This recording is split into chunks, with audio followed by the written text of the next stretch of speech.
During my time in modern Irish literature, our class delved into contemporary novels, poems, music, and film to discover different mediums of expression. I enjoyed this layout and found watching a movie like Belfast a great subverted introduction to the course. What I mean by this is that while literature exists in contemporary books and poems we read, films are a great visual and oral presentation of literature. As an entertainment and media studies major and English minor, I see English professors center their instructions on reading and writing, obviously what literature is. As for films not based on contemporary or classical literature, or have those blended into an original story, they are not usually included in a syllabus. Watching Belfast, Good Vibrations, and the show Derry Girls made for a historical yet entertaining twist on a literary visual perspective. Going off on our films and the authors we explored, I was reminded of some animated movies I watched growing up. They are about Irish mythology and folklore, combining original stories with religion and relevant social norms of the time. Cartoon Saloon is an animation studio based in Kilkenny, Ireland. Founded in 1999 by Tom Moore, Nora Toomey, and Paul Young, they sought to reinvigorate 2D animation. During the early 2000s, 2D was dying out and CGI was becoming popular. They saw how Walt Disney Animation in America focused on fairy tales and mythology of other countries. By the time Mulan was released, Cartoon Saloon knew they had to create an Irish animated movie before Disney could. Before they could start on The Secret of Kells, they had to keep the studio running by other means. With little creative control, they created e-cards during the early 2000s internet boom to accumulate funding. Director and writer Tom Moore stated in an interview with Tarpaulin Sky magazine that in doing a film dedicated to Irish art, the epitome of Celtic imagery is sourced from the Book of Kells, meaning the Book of Kells became both the story and artistic focus of the movie. This would later become an evident art style for the later Trilogy movies. Furthermore, in the same interview, Moore stated that he was drawn to the subjects folklore and mythology because, and I quote, "There is a strong underpinning in folklore that connects us to the past generations who retold these stories orally, and that the old stories contain links to our culture, to the past, and to universal truths." End quote. This quote cements the importance of oral literature, a type of literature throughout not just these movies but generations of people. Shared stories between families, tribes, and civilizations began before written and visual literature, representative in these films from class. Within this video, I will summarize each of the Trilogy films. Additionally, I will make literary and Irish cultural connections, along with stressing how imperative oral literature is to the mythological and human world. The Secret of Kells is a movie about how the Book of Kells, an illuminated biblical manuscript containing the New Testament, came to be. Started in 9th century Ireland by St. Columba and his monks on the island of Iona, the Kells monks finished the book. Renowned for its beautifully intricate pages, it is not difficult to see why the studio chose to bring the book to life in this movie. The Secret of Kells focuses on a young apprentice monk, Brendan, in the Abbey of Kells. He apprentices at the scriptorium, assisting the brothers in their work, but too young to help with illuminations. Brendan's only family is his uncle, Abbot Kellic, who concentrates much of the Abbey's labor on fortifying a wall to deter Vikings from destroying Kells, a wall to keep everyone safe inside and away from the forest. One day, however, a man named Aidan stumbles into their abbey.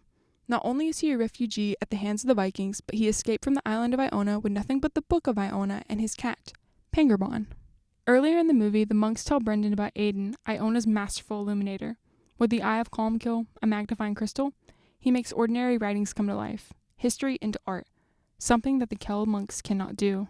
Abbot Kellic tries to tell Aidan about the priority of the wall, but Aidan stands his ground on completing the book. Kellic used to be an illuminator himself, but keeping his people safe meant that he had to keep to his wall. He assumed a more sensible role than an imaginative one drawing in old books. He tells Aidan this: "It is with the strength of our walls that they will come to trust the strength of our faith." Despite this movie being about the Book of Kells, this is one of the few religious statements it makes. It does not hark on Christianity or the importance of believing in a God. Rather, it harks on the importance of creativity amidst times of darkness. Aidan tells Brendan that to help him with the book, Brendan must venture into the forest for berries to make ink. Against his uncle's wishes, Brendan does. He encounters a small white fairy capable of controlling everything in the forest, from ladybugs to the flourishing of plants. The fairy's name is Aisling, which means dream or vision in Irish.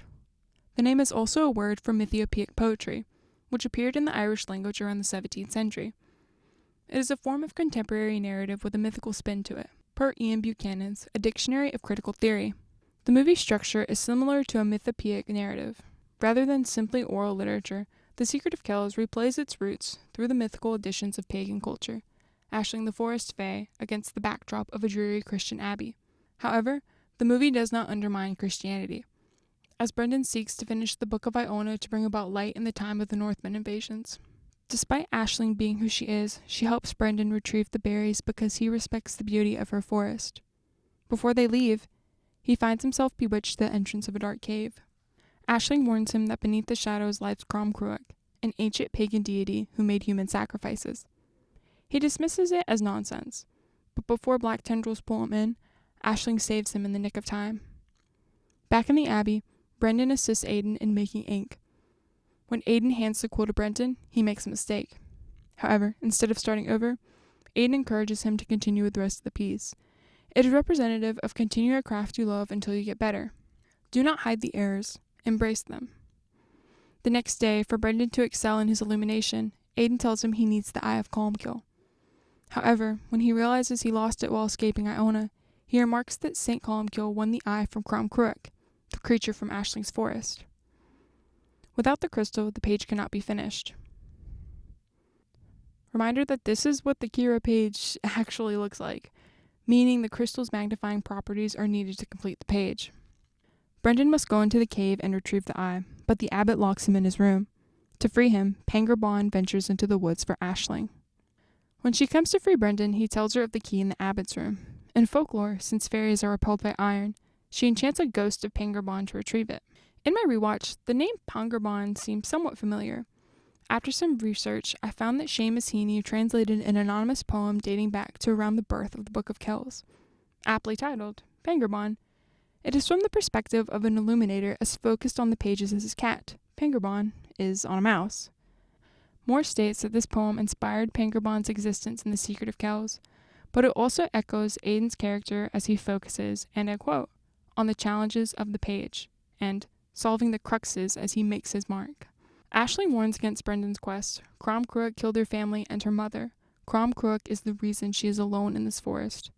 However, this does not deter him.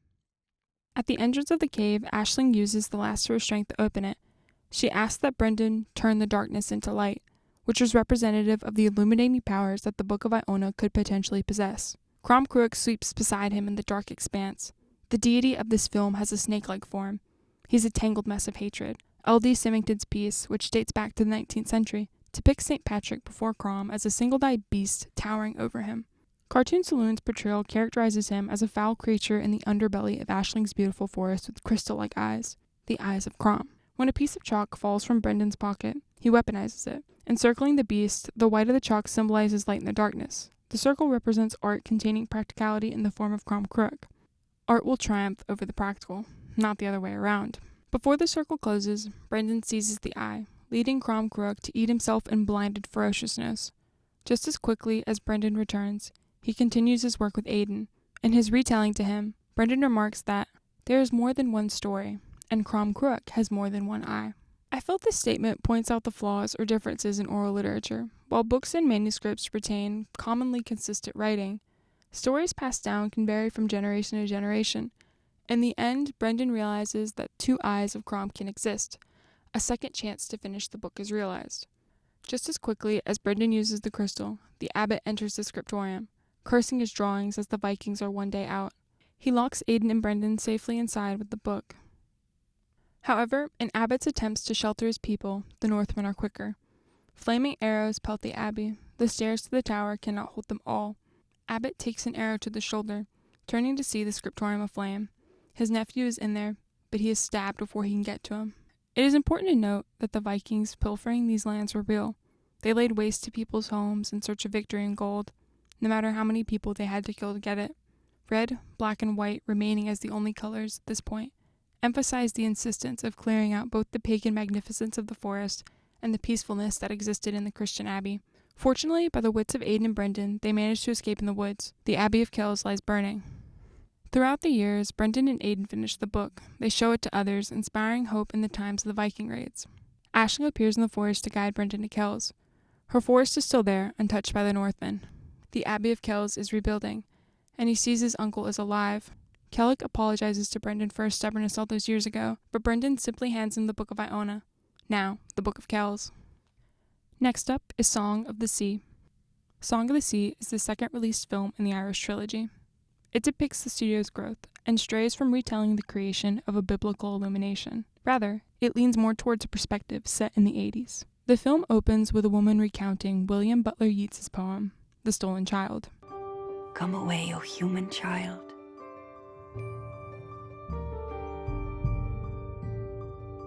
To the waters and the wild. With a fairy, hand in hand.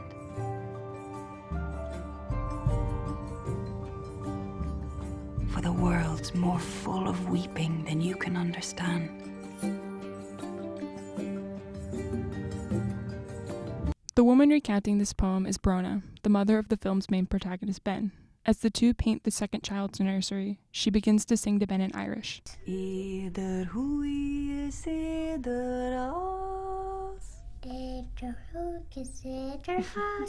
mural they paint depicts a woman amongst selkies, also known as seals. Connor, Ben's father, enters. Ben tells him that the selkie is singing her songs to send the fairies home. In Scottish and Irish folklore, selkie women can appear as human beings on land, live as humans do, and even reproduce with other humans. Alas, they will always return to the sea to be with their selkie kind. When Connor and Brona tuck Ben into bed, she gives him a conch. When he holds it up to his ear, he can hear the song of the sea. Ben is lulled to sleep by her singing, but then she goes into labor. As she rushes back into the ocean and apologizes for her leave, Connor retrieves the newborn baby girl in her wake. Throughout this video section, there are a few songs from the movie in Gaelic, Irish, and English. They impart how imperative song is in storytelling and the way we remember the people we love after they are gone. Flash forward to the present of coastal Ireland, where a now 10-year-old Ben sits ashore with his dog Coo, which is Old Irish or Scottish Gaelic for dog. His younger and mute sister Saoirse hovers behind him. In short, Ben does not like Saoirse. He blames her for Brona's leaving. Additionally, as sibling and gender hierarchy predicts, Saoirse is seen more favorably by Connor as the youngest child and the only girl. Today is her 6th birthday, which Ben can only see as another year without his mother or her stories. Later that night, before Connor visits the mainland for a pint, he tells his mother that he and Brona's anniversary is only once a year. It is not just Saoirse's birthday, but the anniversary of the loss of someone dear to Ben and Connor. In comparing the scenes with and without Brona, Connor now seems like an emotionally absent father. Losing a partner and having to raise 2 children alone is brutal, but he never gave himself time to mourn. This unfortunately reflects in the kids' neglect. Connor's mother, Granny, shows up for Saoirse's birthday. As a nagging grandmother trope, Granny nags that the kids should be raised on the mainland, not on an isolated island. Before her birthday dinner, Saoirse wanders into Ben's side of the room and takes Brona's conch off the shelf.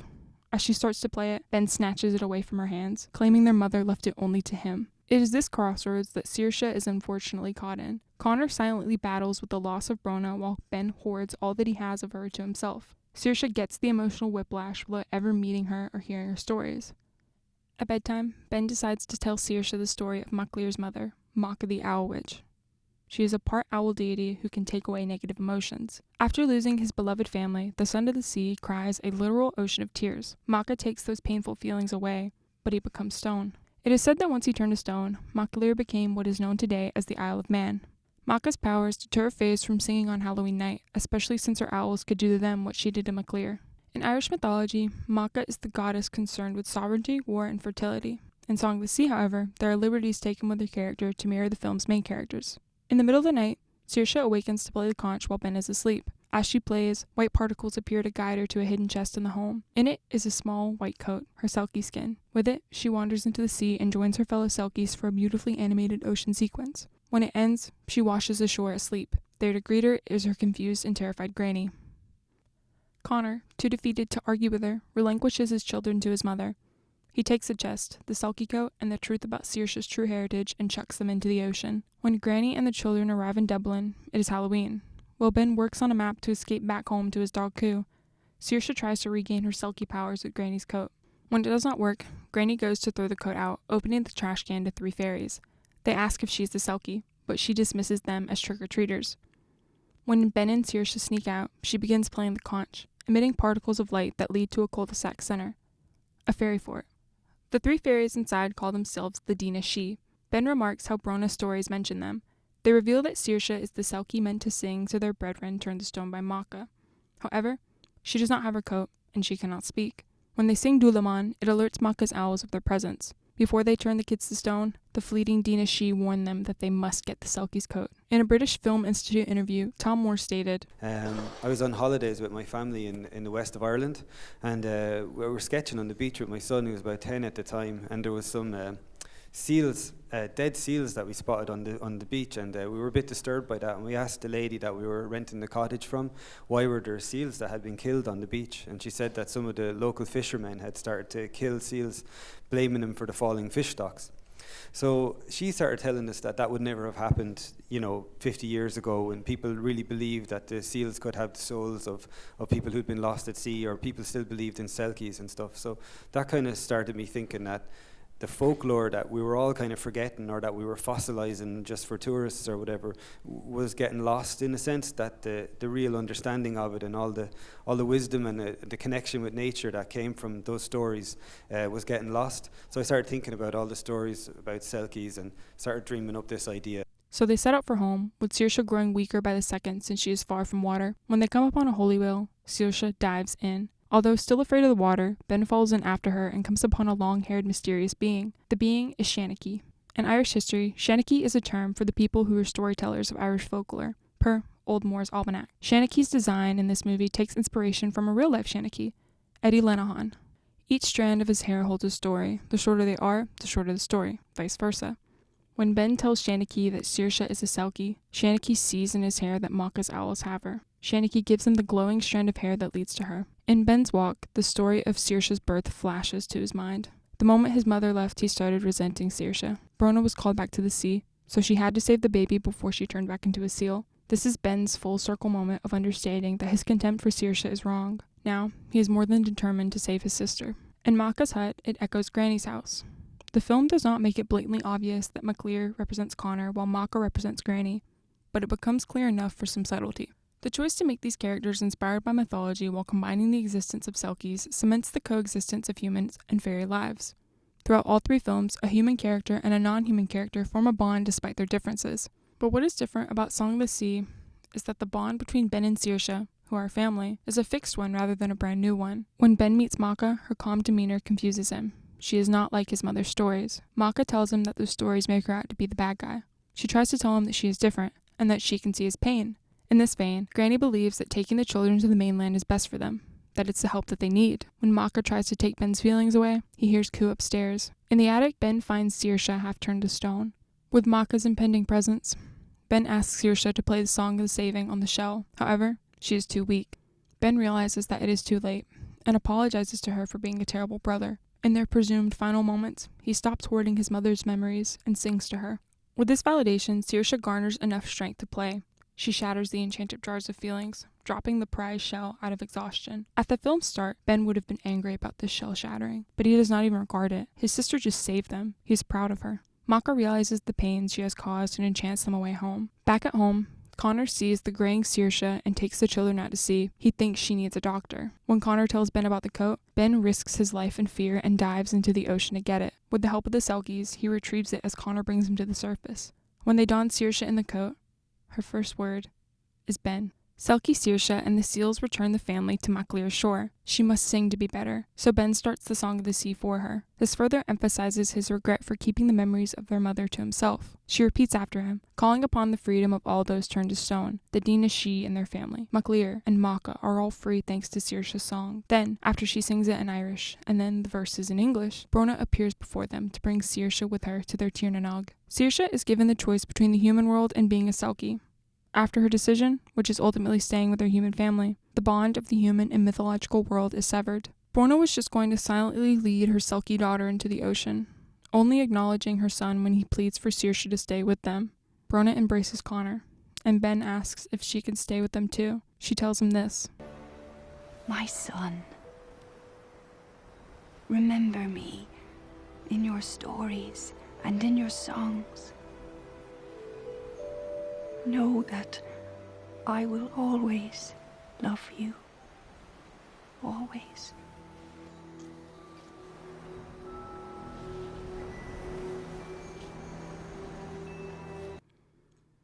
Which is indicative of the importance of oral literature. Memories live on through sharing them with others.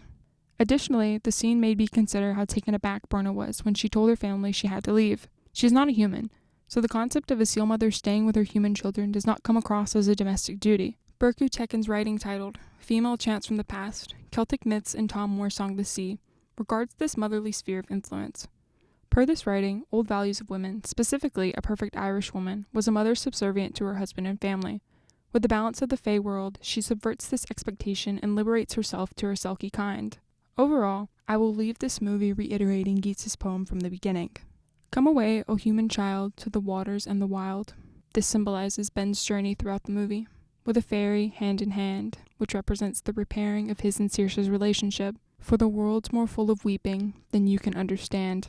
It is about the loss of their mother, and several stories throughout the film about loss and mourning. And lastly, we have Wolfwalkers. Wolfwalkers is the third and most recently released movie in the Irish trilogy. Moore and Ross Stewart direct this feature. It follows an English girl named Robin Goodfellow, transplanted to Kilkenny, Ireland during the 1600s Cromwellian era. Her father Bill is a wolf hunter. He is tasked by Cromwell, or the subtly, not so subtly coined, Lord Protector, to kill all the wolves in the Kilkenny forest. Within the confines of the forest are wolfwalkers, people cursed by St. Patrick to live out their slumbers as wolves. The Dole for Dole. In the kingdom of Ossory, there was a tribe with the power to heal. When Maeve Podger came to tell the people of the new religion, they stayed apart from the other tribes, for they would not give up the Al ways. When the holy man preached, they howled like wolves from the forest to remind the people that there was another, older wisdom in the woods.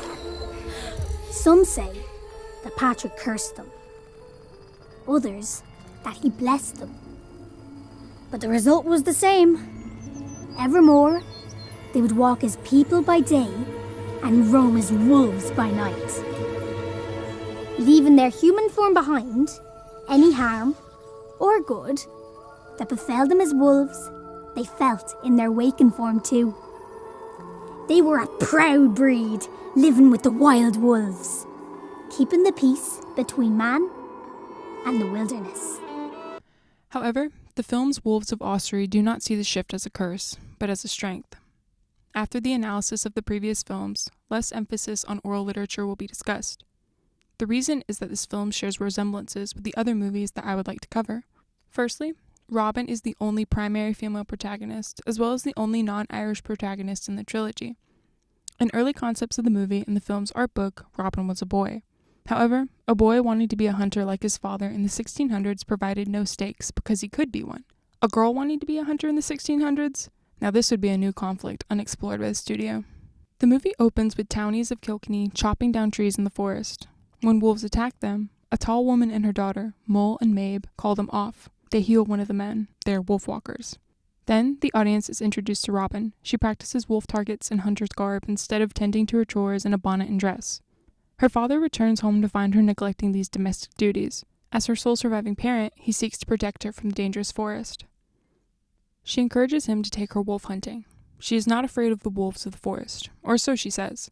She thinks of the mythical encounters they could face in the forest together, but he laughs off her childlike wonder. It is not that he discourages her sense of exploration, but they are targeted as outsiders in Kilkenny. The Irish children make fun of Robin's accent and threaten her back to England. Kids are learning by example, but it is not like she has that choice. Robin sneaks into the forest after her father. However, in her haste, she sets off one of his traps and finds herself caught in one of the trees. A red wolf approaches her, and although Robin thinks that it's going to attack her, it actually helps her. However, due to Robin trying to protect herself, she ends up getting bitten. When the wolf bolts, Robin's senses urge her to follow it.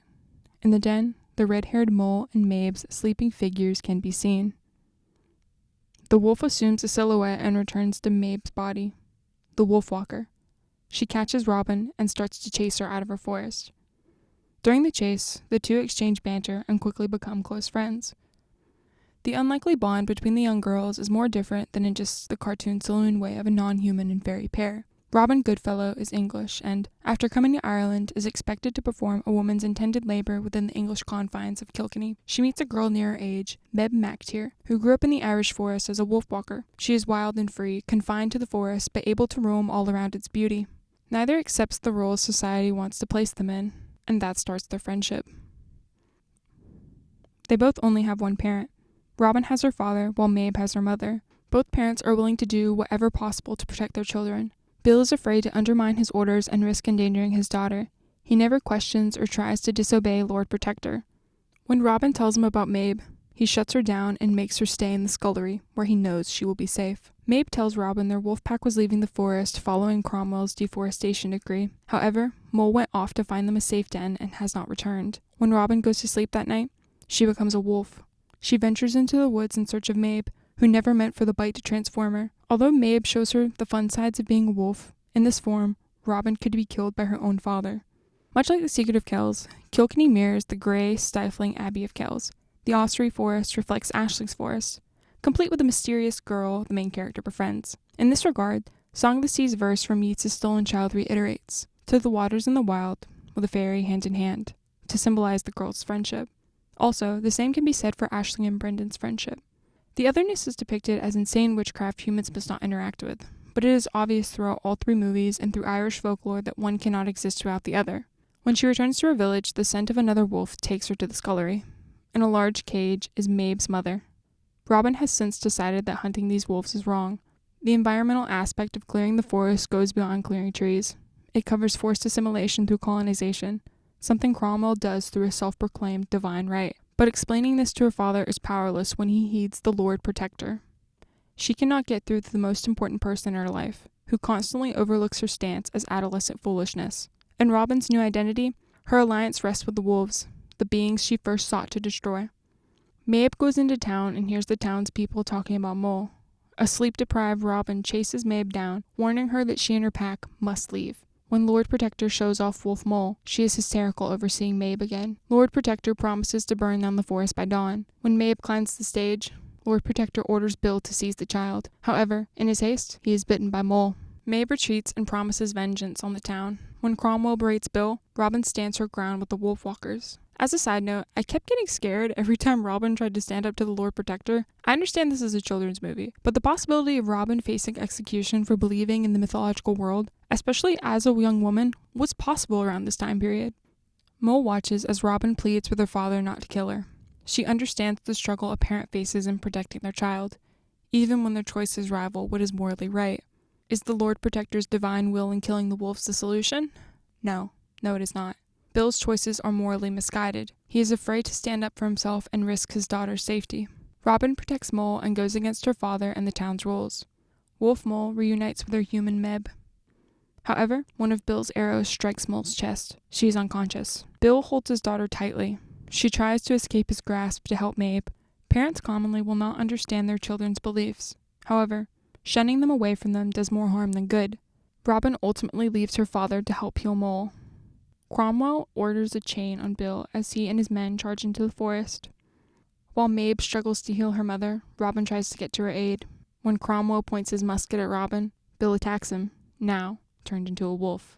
In Luke Malone and Dathy Kearney's writing, Resonance and Post-Otherness and Cartoon Saloon's Wolfwalkers, this quote stuck out to me.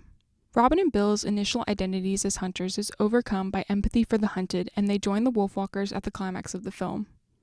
Bill realizes that he can stand up for himself, his daughter, and also protect them both in this form. In this form, he overcomes Cromwell. As he dangles him over the edge, Cromwell says, "Into your arms, my lord, I commend my soul." He releases his armor and falls. This solidifies that to his death he firmly believed that his actions were right. The statement further mirrors the parallels between the structured Christianity and the caged colonization of Kilkenny and the Abbey of Kells. Bill and Robin embody the hunted, fully embrace the world of fae, of paganism, and forego the stifling rules that made them miserable behind Cromwell's walls. They help heal Mole, the forest is protected, and Kilkenny reverts to their sovereign rule. Like the other two movies, fairies coexist in the human world. Now, the conclusion. Overall, I analyzed the concepts of Irish/Celtic folklore of mythology, religion, and oral literature throughout this video. While I remain tied to the emphasis on oral literature for Song of the Sea and The Secret of Kells, I discussed dissimilar and similar topics in the third movie. In my research, the articles I mentioned in this video, particularly Malone and Kearney's writing on Wolfwalkers, were excellent pieces. Beyond the gorgeous animation, Irish history is delivered through competent storytelling without holding a child's hand. On the chance you decide to add an Irish animated film alongside the Dairy Girl show in Belfast, I highly recommend Wolfwalkers. Although not very modern or as reminiscent of Irish literature as the other films are, it tells a mature story about colonization, environmentalism, and standing for what you believe in. If you are looking for a more modern film, Song of the Sea is the top choice. It makes for a great class analysis on grieving families blended with the ties between the mythological and the human world. The films, shows, and documentaries we watched in modern Irish literature were paramount in our novels. I thoroughly enjoyed the approach in this class and hope the future students voice their opinions like we should have.